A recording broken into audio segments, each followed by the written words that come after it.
Can you say something about bhava? Bhava.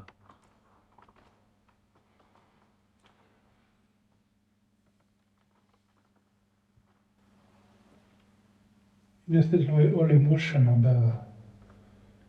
When the emotion loses objectivity, whatever it is, fear or enjoyment or desire or agitation, astonishment, when the energy was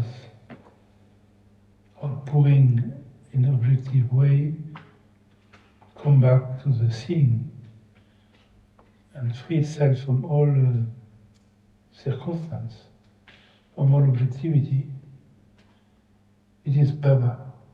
So bhava is simply the reduction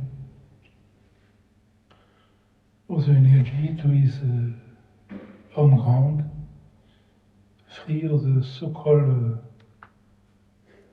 objectivity which seem to have rise the emotion. Because in fact the emotion is don't belong to the situation. The emotion is in us. Situation just unravel this emotion, and if the emotion is let free, the emotion reduces itself to nothingness, and in this reduction there is even bhava reduce itself to oneness. Bhava in a certain way is the door from the objectivity to the pure subjectivity.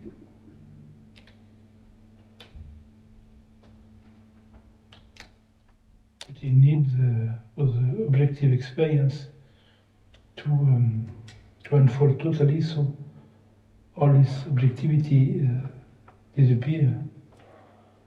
And when the objectivity disappears, the so-called subject disappears too, because it cannot be a subject without an object. So when the object experience disappears, the subject disappears at the same time, because object and subject are one. And when object and subject disappear, what remains is openness. So bhava in certain way this passage.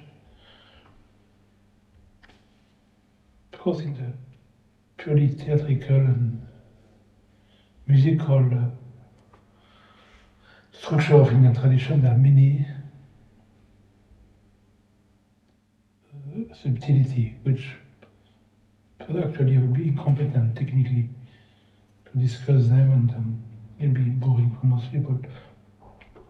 But for the one who mastered the Sanskrit language. But in the Kashmir way, bhava is simply when the emotion free itself from objectivity. In the yoga tradition, it has a more objective connotation. Bhava is linked to the objectivity.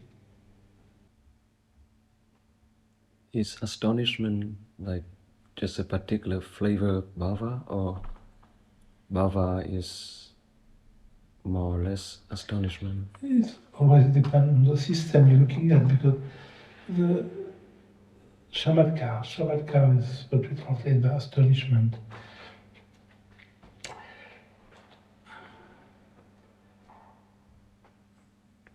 See, the words don't mean something. It means something according to some context. In the 6th century, Baret used the word vismaya. Vismaya was translated by astonishment. Abhinavagupta preferred chamatkara. It comes from Uttaradeva. But the Jain are going to use it differently, the Buddhists use it differently, the Shakta use it slightly differently. Every school of Indian tradition use the same words, there are a few words, with a slightly different meaning. And according to the period have changed too. And sometimes even according to the geographical element. the meaning or something, a different meaning. Like in Nepal, Bhairav has a meaning, but in Kashmir tradition, Bhairav has a very different meaning than in Nepalese tradition. In Orissa, Ekajata, Shiva Ekajata, Shiva with one leg, has a very strict sense. But in other parts of India, there's other sense. So it's very cultural. So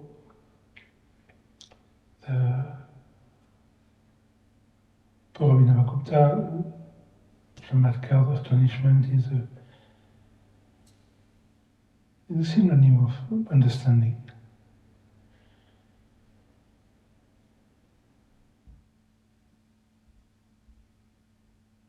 Again, the example we can give is like the first time the child of 1 year old comes to his first Christmas. His Christian family, of course. And then the child of 9 months, 10 months, 11 months, see for the first time Christmas trees. So he comes to the home and there's the Christmas trees, and the light open and shut, so and so on. So in certain way, for the child, it is camatkara, because the child cannot refer it to anything. He doesn't know. He has no memory of that. He never seen that. He cannot think anything about it. He doesn't know what it is. It's not knowing, free of any heaviness of the past, free of any dynamic toward the future. Because the child don't live in future, the child is present. It's an example of camatkara. Of course, Abhinavagupta will not give the example of the Christmas tree. But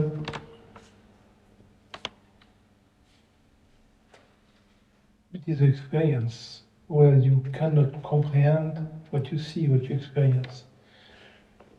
That means again, there's no accent towards objectivity. The accent is on not knowing. It is not knowing, there may be some trace of non, but if the intensity is strong enough, the non is going to be totally swallowed up in the non-knowing. That's one way to approach camatkara.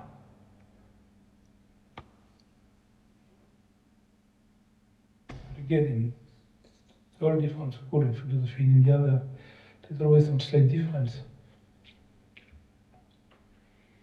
And even in the same line, Abhinavagupta use a word of different, not exactly as Uttaradeva and Jayarata, we use it slightly differently and so on and so on. That takes us away of what is our interest here, which is this simply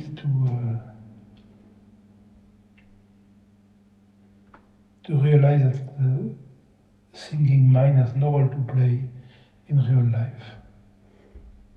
That life is actually disponibility, openness. And that we constantly use our mind to defend ourselves with openness, because that's what we feel the most. That's why we become somebody, that's why we defend something, that's why we know what we are, that's why we are a man or a woman, that we are rich or poor, that we are this or that. All this appropriation, this identification, this assertion is my way of surviving the fact that I am nothing. So from this fear, this incredible fear, come all the affirmation. So that's what we're interested in, is to explore this mechanism. The camatkara is a beautiful word.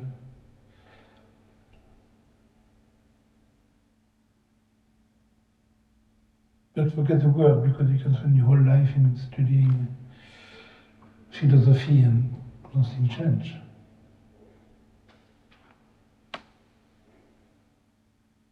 What is important is yourself, to see how you function. When somebody attacks you, at least when you feel you are attacked by somebody, because nobody can ever attack you, but your fantasy you have. That's the rules of life, is to see how you function. when you are uncomfortable, when you are in the unknown, when you don't know. You don't know. That beautiful moment. That's what is important. That's camatkara in activity. When I said I know, I'm going away. All this openness. I am this, I am that, I know this, I know that. So it must become your life. But not study too much Indian philosophy is a waste of. If you have nothing to do in life, when you get old, why not? You don't do sport anymore because you cannot move anymore. You have enough money to live, you need to work. You don't go to dancing anymore, you don't need to make love anymore, you don't need to buy a dog, you don't need anything. Then maybe at the end of your life you can sit in the evening and read Indian philosophy. It's a beautiful activity, but it doesn't bring you anything. It's just to pass time in a beautiful way, as many other ways. Don't try to understand life through Indian philosophy, because then it can become a religious fantasy.